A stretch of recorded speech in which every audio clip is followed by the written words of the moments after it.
Bing used to dream about finding a rich foreign man to marry.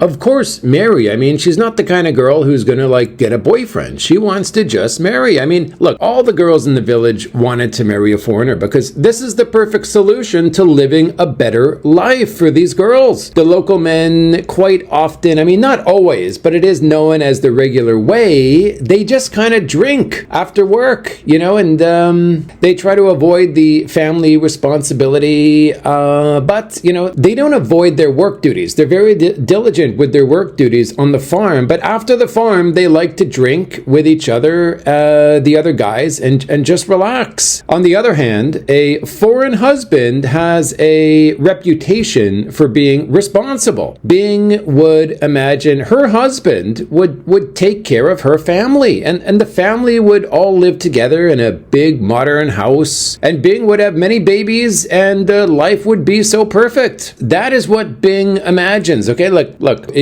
Bing did dream about marrying a foreigner. She had no idea how to actually find a foreigner, much less marry the guy, after they met. I mean, look, Bing had seen a few foreigners in the big city of Tacloban, but she had never spoken to one and would not know what to say if she even did speak to one. I mean, she didn't really have a good understanding of English. She wouldn't even know if she could trust him to have the proper intentions if they did have a relationship. I mean, Bing really would just like to marry the guy right away, stay pure until the wedding day. Hopefully, she could find a guy who also thinks the same way. One day, Bing was walking alone in her village when she came across an old friend, her friend from her school years. So this friend was sitting in her yard when Bing walked by. The friend's name is Mary. So this old friend, Mary, saw Bing, and they said hello to each other. How have you been? They said. And Bing told her everything, that was happening within her family, the good stuff and the bad stuff, the debt situation, but also, her siblings having, more blessings for the family with having more kids. So then Bing asked her friend Mary, what's happening in your life, Mary? So this friend said she had gone to a city called Angeles to look for work because her family needed to pay off its own debts. Bing had heard of this city called Angeles, and everyone knew it had this crazy reputation. So this friend, Mary,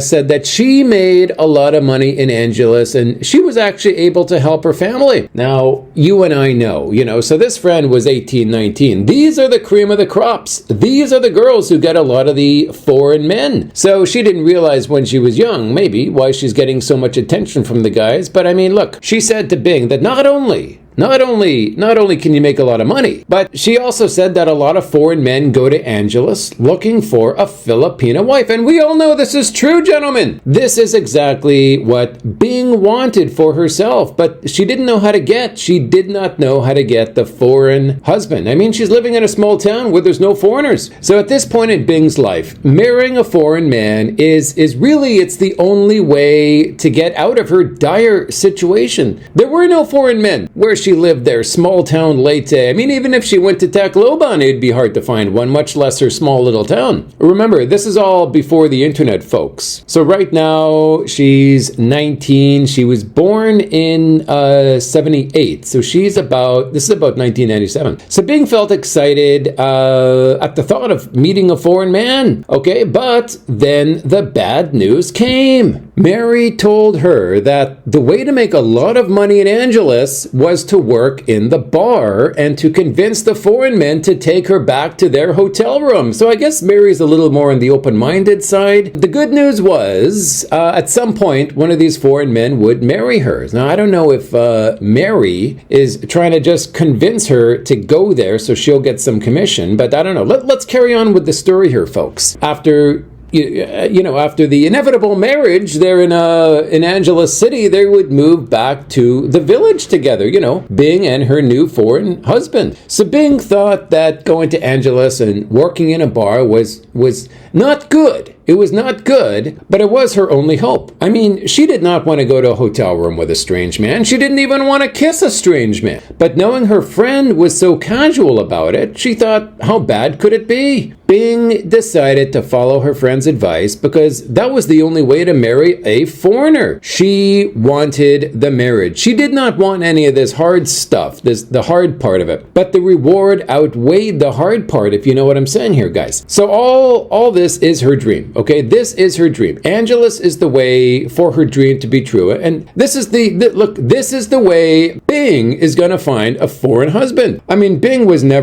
she never even had a boyfriend before. Up to this point, she's 19. She's, never even kissed a boy. And now she's considering, the option of working in a bar and going to this stranger's hotel room. But after talking with her friend that day, she was thinking about this possibility. She thought about it every day because, hey, it's the only opportunity. I mean, the main fact in Bing's life was that there was no other way to escape her life, her hardships, other than doing this Angelus thing. It was a terrifying thought to go to Angelus, but she knew she had to do it. Maybe not today. She was not going today, but she knew she would have to do it soon, at some point. But, of course, there's no rush. Maybe next week, maybe the week after, maybe the month after. So we'll see what happens.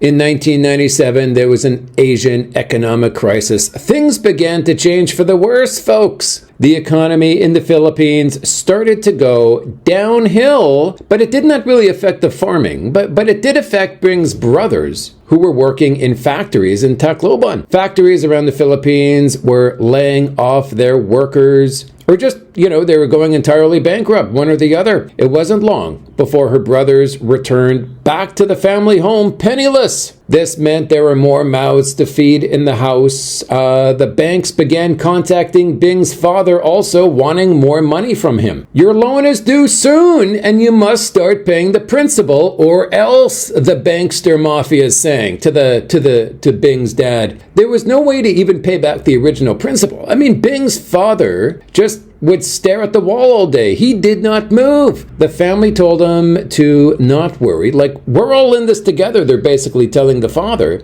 We will find a solution together as a family. But this did not help him much. I mean, he knew the writing was on the wall. Bing's dad knew there was nothing anyone could do. And the family farm, which had been farmed by his family for hundreds of years, was going to be taken away. Suddenly, with the stress, Bing's father became ill, okay? And the family took him to the hospital. This was a free hospital, and the lineups were very long. But eventually, he was admitted. Some tests were run using primitive equipment. I mean, think about it, folks. Where are we here? And he was diagnosed with a heart problem. The family was told that there was nothing they could do at this hospital for obvious reasons because they did not have the right equipment. But for 300,000 pesos, an operation could be done at a private hospital. The doctor told this to the family privately, so the father would not hear them discuss about money. But eventually Bing's mother told him. The father just had a sorrow look on his face, but eventually Bing's mother did tell her husband, Bing's father, and he just had a sorrow look on his face. I mean, the whole family had a sorrow look on their face. There was nothing to be excited about. Her mother wanted to borrow more money from the bank to pay for this operation, but this made Bing's father angry. The father would rather die than take out more money from the bank. Her father felt useless. At this point, he had no problem letting go of life. He just felt like he was holding the family back. So taking on more debt just to keep him alive longer was out of the question. The father was just being practical here. We should respect that. He told the family that it would be a waste of money. So he just lay there in a government hospital, and the family would visit him every day to bring him food and, to hold his hand. One morning, Bing and her mother went to visit him, and the bed was empty. They stood there, staring at the empty bed, and the nurse passed by. So Bing asked the nurse, "Where is my father?" The nurse said he had died earlier that morning and he was taken to another room. This was the lowest point, the most painful point in Bing's life. You could say it was a turning point. I mean, Bing and her family did not stop crying for 3 days. The mother was strong, though. She hugged the family as they cried. I mean, the mother made all the arrangements for the funeral. The mother was strong. The mom wanted to borrow money for the funeral from the bank, but the bank, they would not give them any more money. The extended family helped Bing's family to pay for the funeral to honor their father. I mean, this is the father's brothers and sisters, right? I mean, the family wanted to pay respect for all the hardships he had endured over his life, you know. More than anything, I mean, the family all loved him. They respected him and realized all his hardships the father had put on himself in order to make sure his family had what they needed for their life. After the funeral, things eventually got back to normal around the house. They were always a poor family, but now they were very poor. They were a very poor family now. And unfortunately, they were about to get even poorer. They were about to lose their land to the banks, the bankster mafia, to make up for their debts. That was the deal. That was the deal from the beginning. They did not understand. The father did not understand. Every day that passed, the writing was on the wall. It became more and more clear, folks. Every day that passed, it became more clear. It became more obvious. Bing was praying to a statue of Jesus every night. I mean, obviously that's going to help, folks. But things just seemed to get worse and worse as the days went on. And hope for her family was slowly being diminished as each day passed.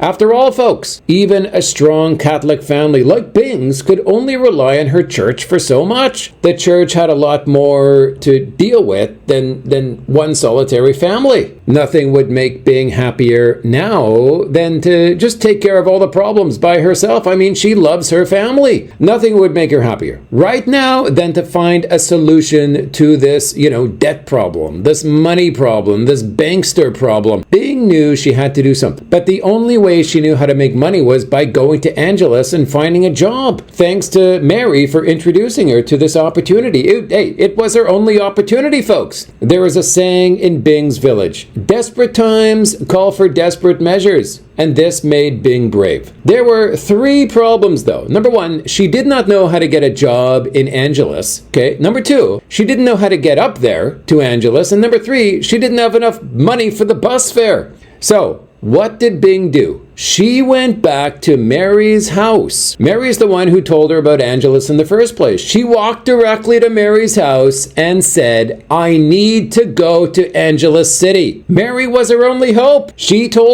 Mary told Bing it would be easy to get a job. Let's go up together.